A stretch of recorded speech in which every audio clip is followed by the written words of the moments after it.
Welcome friends, the Bong learn চ্যানেলে আপনাদের সবাইকে স্বাগত। তো বন্ধুরা, উচ্চ প্রাথমিকের যে নিয়োগ প্রক্রিয়াটি চলছে, দ্য বং লার্ন আপনাদের প্রথম থেকে শেষ দিন পর্যন্ত আপনাদের সঙ্গে থেকেছে এবং সমস্ত অথেন্টিক সোর্স থেকে আপনাদের নিউজগুলো আপনাদের সামনে রেখেছে।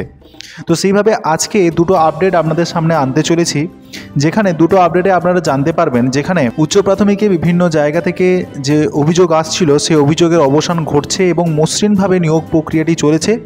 সেখানে মুখ্যমন্ত্রী মমতা ব্যানার্জির নির্দেশ মতো স্বচ্ছতার সঙ্গে কমিশন প্রথম পর্যায়ে নিয়োগ প্রক্রিয়া শেষ করেছে, এমন কিন্তু দাবি রাখছে শিক্ষামন্ত্রী ব্রাত্য বসু।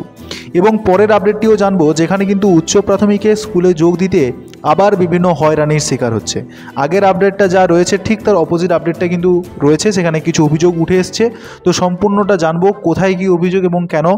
তো যারা এই চ্যানেলে নতুন আছেন, দ্য বং লার্ন চ্যানেলে আপনারা অবশ্যই সবাইকে ওয়েলকাম। এবং এই চ্যানেলে আপনারা কিন্তু সমস্ত লেটেস্ট আপডেট আপনারা পেয়ে যাচ্ছেন, এডুকেশনাল সমস্ত আপডেট, সঙ্গে সঙ্গে আপনারা টিচার রিক্রুটমেন্টের সমস্ত আপডেট সহ আপনারা সিটেটের সমস্ত ক্লাস আপনারা কিন্তু ফ্রিতে অ্যাক্সেস করতে পাচ্ছেন।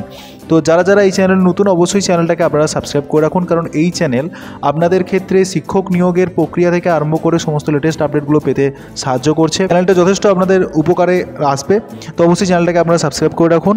তো চলুন আজকের ভিডিওটি শুরু করা যাক।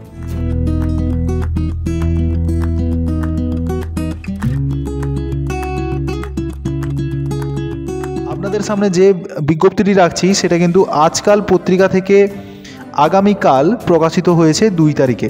তো কি আপডেটটি দেখতে পাচ্ছেন যে অভিযোগহীন মসৃণ নিয়োগ উচ্চ প্রাথমিকে। তো এই আপডেটটি এসছে, যেখানে কিন্তু শিক্ষামন্ত্রীর পক্ষ থেকেও কিন্তু জানানো হচ্ছে যে এবারে অভিযোগহীন নিয়োগ প্রক্রিয়া কিন্তু হয়েছে। বলা হচ্ছে শেষ হয়েছে উচ্চ প্রাথমিকের প্রথম পর্যায়ের কাউন্সেলিংয়ের প্রক্রিয়া। 6680 জনের হাতে চাকরির সুপারিশপত্র তুলে দিয়েছেন স্কুল সার্ভিস কমিশন এসএসসি। অধিকাংশই ইতিমধ্যে চাকরিতে যোগ দিয়েছেন। নতুন করে কোনো বিতর্ক এবং অভিযোগ ছাড়াই পুরো প্রক্রিয়াটি শেষ হওয়ায় কমিশনের স্বচ্ছতা, নিরপেক্ষতা এবং বিশ্বাসযোগ্যতা অনেকটাই পুনরুদ্ধার করা গেছে বলে মনে করছেন সংশ্লিষ্ট মহল। কারণ কাউন্সেলিংয়ের প্রার্থীরা কোন স্কুলে কী বিষয়ে কোন ক্যাটাগরিতে নিয়োগপত্র পেলেন, ওয়েবসাইটে তার খুঁটিনাটিও দিনের পর দিন আপলোড করেছে কমিশন।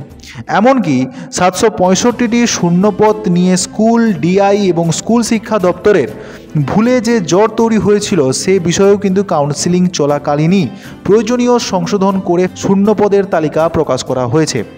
রাজ্য সরকার এবং শিক্ষামন্ত্রী ব্রাত্য বসুও বারবারই উচ্চ প্রাথমিকের স্বচ্ছতার সঙ্গে নিয়োগের কথা কিন্তু বলেছেন। এই নিয়োগ দীর্ঘ অপেক্ষার পরে ত্রুটিমুক্ত প্যানেল এবং তার ভিত্তিতে স্বচ্ছতার সঙ্গে নিয়োগ হয় সেই কিন্তু চাকরি প্রার্থীরা। ভেবে দেখুন, 10টা বছর, একটা যুগ কিন্তু পার হয়ে গেল, একটা প্রজন্ম পার হয়ে গেল। এই 10 বছর ধরে এখনও পর্যন্ত সেই নিয়োগ প্রক্রিয়াটি নেই। একটা নিয়োগ প্রক্রিয়া সেটাকে সুষ্ঠুভাবে সম্পন্ন করতে কোথায় 2015 সাল থেকে যার ঘোষণা, সেটা আজ গড়িয়ে 2024 সাল। তাহলে ভেবে দেখুন, এই 2015 থেকে 2024 সালের মধ্যে যে প্রজন্মগুলো বেড়ে উঠল, তাদের এই শিক্ষকতার যে স্বপ্নটা সেটা এখন কত দূরে গিয়ে ঠেকছে। নতুন ভোট আসছে, সেই ভোটের প্রেক্ষিতে অনেকে অনুমান করেছিল যে SL/ST আসতে চলেছে এবং কোনো অথেন্টিক সোর্স ছাড়া, আপনারা জানেন যে দ্য বং লার্ন আপনাদের সামনে কোনো তথ্য রাখে না, তো সেরকমই কোনো তথ্য আপনাদের সামনে আমি দেব না। তো দেখা যাচ্ছে যে অনুমান যেটা করা যাচ্ছে যে হতে পারে ডিসেম্বরের শেষের দিকে এবং জানুয়ারির প্রথমে SL/ST নিয়োগের কোনো আপডেট আসতে পারে, এটা অনুমান করা যাচ্ছে, এটা অনুমান সাপেক্ষ। তার ভিত্তিতে বোঝা যাবে যে কি পরবর্তীকালে কি আপডেট আসে। রাজ্য সরকার এবং শিক্ষামন্ত্রী ব্রাত্য বসুও বরাবরই উচ্চ প্রাথমিকের স্বচ্ছতার সঙ্গে নিয়োগের কথা বলেছেন। এই নিয়োগ নিয়ে দীর্ঘ অপেক্ষার পর ত্রুটিমুক্ত প্যানেল এবং তার ভিত্তিতে স্বচ্ছতার সঙ্গে নিয়োগ হয় খুশি কিন্তু চাকরি প্রার্থীরা। তাদের বক্তব্য, এই দফায় কোনো যোগ্য প্রার্থীর বঞ্চিত হওয়া কোনো কিন্তু খবর নেই। এই নিয়ে শিক্ষামন্ত্রী কি বলছেন? শিক্ষামন্ত্রী বলছেন, মুখ্যমন্ত্রী মমতা ব্যানার্জির নির্দেশ মতো স্বচ্ছতার সঙ্গে কমিশন প্রথম পর্যায়ে নিয়োগ প্রক্রিয়া শেষ করেছে। আইনি জটিলতার কারণেই এত দেরি হলো। চাকরি প্রার্থীদের স্কুলে যোগ দিতে যাতে কোনো সমস্যা না হয় তার জন্য খুব শীঘ্রই দপ্তরের পক্ষ থেকে নির্দেশিকা কিন্তু আবার জারি হবে। তো বুঝতেই পাচ্ছেন যে জট বা যে জটিলতা দেখা দিচ্ছে তার জন্য আবার নির্দেশিকা কিন্তু প্রকাশ করতে চলেছে এসএসসির পক্ষ থেকে। এবং পশ্চিমবঙ্গ আপার প্রাইমারি চাকরি প্রার্থী মঞ্চের সভাপতি সুশান্ত ঘোষ কিন্তু বলেছেন, আমরা দীর্ঘদিন ধরে বিষয়টি নিয়ে লড়েছি এবারের কাউন্সেলিং নিয়ে কোনো অভিযোগ নেই। যা যা ভুল ত্রুটি ছিল সবই সংশোধন করেছে কমিশন। এর আগে কমিশন আমাদের তোলা কোনো অভিযোগ কিন্তু গুরুত্ব দেয়নি, ফলে মামলা হয়েছে। কিন্তু কমিশনের বর্তমান চেয়ারম্যান সিদ্ধার্থ মজুমদারের কাছে আমরা যখন যে সমস্যা নিয়ে গেছি সেটি সবটা খতিয়ে দেখেছেন এবং সমাধান কিন্তু বের করেছেন এবং আদালতের সবকটা ঠিকমতো জানিয়েছেন। এখন আমরা চাই ওয়েটিং লিস্ট থেকে দ্রুত নিয়োগ প্রক্রিয়া কমপ্লিট হোক এবং সিদ্ধার্থবাবু বলছেন, দায়িত্ব যখন আমরা নিয়েছিলাম তখন বিষয়টি জটিলই ছিল। দপ্তর এবং মন্ত্রীর সহযোগিতায় আন্তরিকভাবে সমস্যা সমাধানের চেষ্টা করেছি। প্রতিটি খুঁটিনাটি তথ্য খতিয়ে দেখা থেকে শুরু করে প্রতিটি বিষয়কে গুরুত্ব দিয়ে সমাধান করার চেষ্টাও করেছি, যাতে প্যানেল ত্রুটিমুক্ত হয় এবং যোগ্য প্রার্থীরা যাতে বঞ্চিত না হন। কাউন্সেলিং প্রক্রিয়া যেন ভালোভাবে শেষ হয়, তা হওয়ায় আমিও অনেকটা নিশ্চিত। প্রক্রিয়াটি মসৃণভাবে শেষ হলেও কাজটা কিন্তু মোটেই সহজ ছিল না। নানা অভিযোগ ওঠায় উচ্চ প্রাথমিকের পুরো মেধা তালিকা 2020 সালের ডিসেম্বর মাসে বাতিল করে দিয়েছিল কলকাতা হাইকোর্ট। উচ্চ প্রাথমিকের টেট 2025 সালে হয়েছিল। 2016 সালে প্রকাশিত হয় নিয়োগের বিজ্ঞপ্তি, কিন্তু ইন্টারভিউ শুরু হয়েছিল 2019 সালের জুলাই মাসে এবং সেই মেধা তালিকা প্রকাশ হতেই যোগ্যদের বঞ্চিত করে কম স্কোর পাওয়া প্রার্থীদের সুযোগ দেওয়ার অভিযোগ কিন্তু উঠেছিল। মামলা হয় এবং কোর্টের নির্দেশে সব মামলাকারীকে মেধা তালিকায় সংযুক্ত করা হয় এবং যে কারণে পরবর্তীকালে 2020 সালের ডিসেম্বর মাসে পুরো প্যানেলই কিন্তু বাতিল হয়ে যায় এবং 2021 সালে তৎকালীন চেয়ারম্যানের নেতৃত্বে ত্রুটিমুক্ত প্যানেল তৈরির উদ্যোগ নেওয়া শুরু হয়। কোর্টের নির্দেশেই গ্রিভেন্স সেল গঠিত হয় এবং 2022 সালের গোড়ায় দায়িত্ব নেয় বর্তমান চেয়ারপারসন সিদ্ধার্থ মজুমদার। 2023 সালের প্যানেল প্রকাশ করার অনুমতি দিয়েছিলেন হাইকোর্ট। তখন ডিভিশন বেঞ্চ জানিয়েছিলেন প্যানেল প্রকাশ করা যেতে পারে, তবে কাউকে নিয়োগের সুপারিশ করতে পারবে না এসএসসি।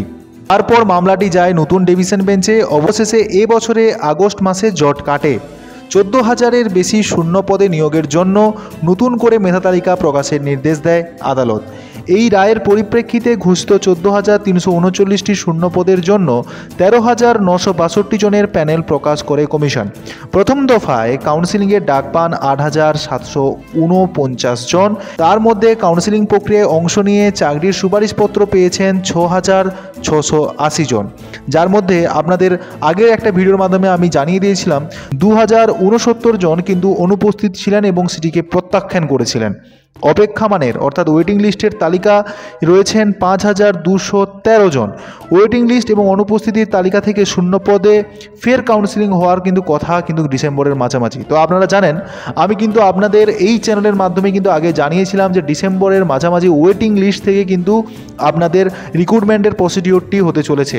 তো অবশ্যই আপনাদের এই চ্যানেলের যে অথেন্টিসিটি বা নিউজের যে সমস্ত আপডেটগুলো আপনাদের সামনে আমি রাখছি সেটা সম্পূর্ণরূপে ভ্যালিড সোর্স থেকে আপনাদের সামনে আমি তুলে ধরছি, যাতে আপনাদের কাছে বিভিন্ন ইউটিউব থেকে যে সমস্ত মিস ইনফরমেশনগুলো আপনাদের যাচ্ছে বা যে ভিউজ বাড়ানোর জন্য যে একটা হাইপ তৈরি হয় সেই সমস্ত ব্যারাটোপ থেকে যাতে আপনারা বেরিয়ে আসতে পারেন এবং ঠিক অথেন্টিক সোর্স যাতে পেতে পারেন, তার জন্য আমার এই উদ্যোগ। তো অবশ্যই উদ্যোগটা কেমন লাগছে অবশ্যই আপনারা কমেন্ট সেকশনে জানাবেন। এবং এর পরের যে আপডেটটি রয়েছে যেখানে আপনারা দেখতে পাচ্ছেন উচ্চ প্রাথমিকে স্কুলে যোগ দিতে এখনও পর্যন্ত কিন্তু হয়রানির শিকার হচ্ছেন শিক্ষকরা। সমাধানের জন্য আবার নির্দেশিকা প্রকাশ করতে চলেছে দপ্তর। তো ঠিক উল্টো রূপটা আবার এখানে দেখতে পাচ্ছি, যেখানে বলা হচ্ছে স্বচ্ছতার সঙ্গে চলছে কিন্তু হয়রানি এখনও কিন্তু মিটছে না। যেখানে আনন্দবাজার পত্রিকা থেকে আজকেই অর্থাৎ 3 তারিখে এই আর্টিকেলটি কিন্তু ছাপা হয়েছে, যেখানে কিন্তু বলা হচ্ছে উচ্চ প্রাথমিকের অনেক প্রার্থী সুপারিশপত্র নিয়ে স্কুল যোগদান করতে গিয়ে নানা অসুবিধার সম্মুখীন হচ্ছেন বলে বেশ কয়েকদিন ধরে কিন্তু অভিযোগ উঠছিল। সূত্রের খবর ছিল এই অসুবিধা দূর করে কোনো ক্ষেত্রে কিভাবে সমাধান করতে হবে তার নির্দেশিকা প্রকাশ করতে চলেছিল শিক্ষা দপ্তর। স্কুল সার্ভিস কমিশন সূত্রে জানা গিয়েছে উচ্চ প্রাথমিকের দ্বিতীয় পর্যায়ের কাউন্সেলিং কিন্তু শুরু হবে ডিসেম্বর মাসের মাঝামাঝি বা তৃতীয় সপ্তাহ থেকে। এই দ্বিতীয় পর্যায়ের কাউন্সেলিং তালিকায় যারা প্রতীক্ষায় আছেন তাদের কাউন্সেলিং হবে, তবে কাউন্সেলিংয়ের সূচি এখনও কিন্তু প্রকাশিত হয়নি। এবং এই যে কাউন্সেলিং প্রক্রিয়াটি চলবে, যেখানে আগের আর্টিকেল থেকে আপনাদের জানালাম যে ডিসেম্বরের মধ্যে আপনাদের যে 5,000 উপরে যে ওয়েটিং প্রার্থীরা রয়েছে তাদের মধ্যে কিন্তু যে পদগুলো খালি গেছে তারা কিন্তু ইনক্লুডেড হচ্ছেন। তো অবশ্যই পরবর্তীকালে সমস্ত আপডেটটা অবশ্যই পাওয়ার জন্য ওয়েটিং লিস্টের কবে এই নোটিফিকেশানটি বেরোচ্ছে তার জন্য অবশ্যই আপনাদের দ্য বং লার্ন চ্যানেলটাকে আপনাদের সাবস্ক্রাইব করে রাখতে হবে।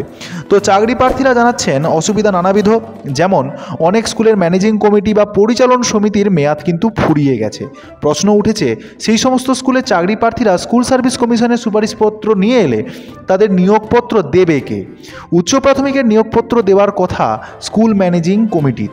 এই সমস্যার জন্য বেশ কিছু স্কুলে উচ্চ প্রাথমিকের চাকরি প্রার্থীরা কাজে যোগ দিতে গিয়েও পারছেন না বলে অভিযোগ।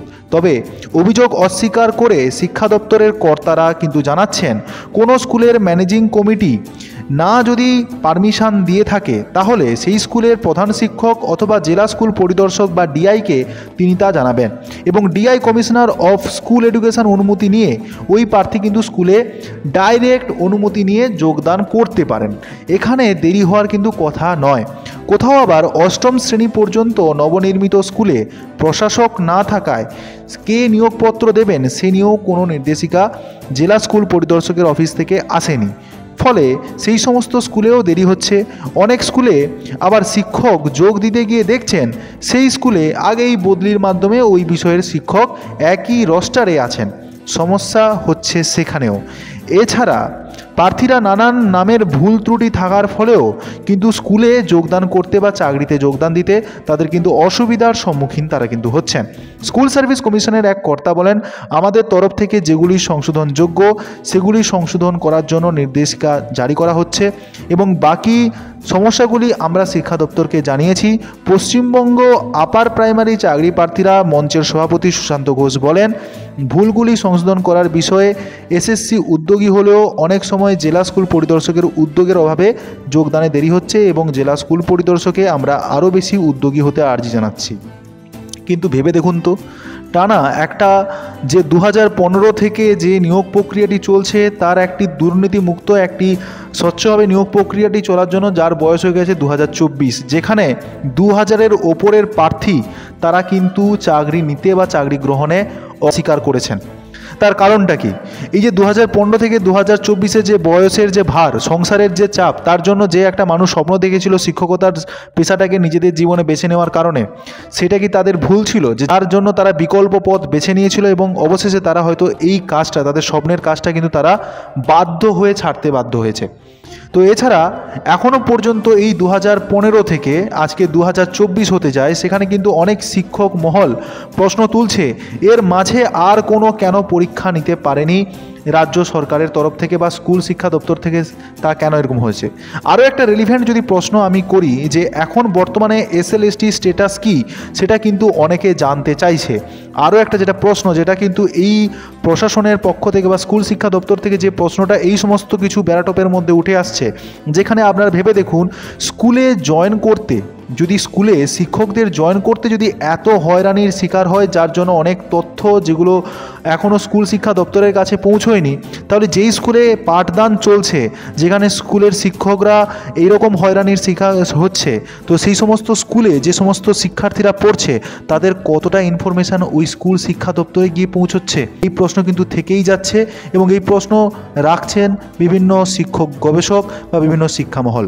তো অবশ্যই এই সমস্ত প্রশ্নের উত্তর কী হবে অবশ্যই আপনারা কমেন্টের সেকশানে জানান এবং চ্যানেলে যারা নতুন আছেন অবশ্যই চ্যানেলে জুড়ে যান। পরবর্তী আপনাদের ওয়েটিং লিস্টের যে সমস্ত আপডেটগুলো আসতে চলেছে পরবর্তীকালে, সমস্ত কিছু আপডেট নিয়ে আসতে চলেছে the বংলার্ন channel.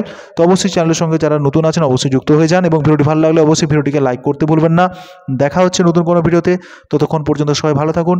Thank you, thanks for watching this video.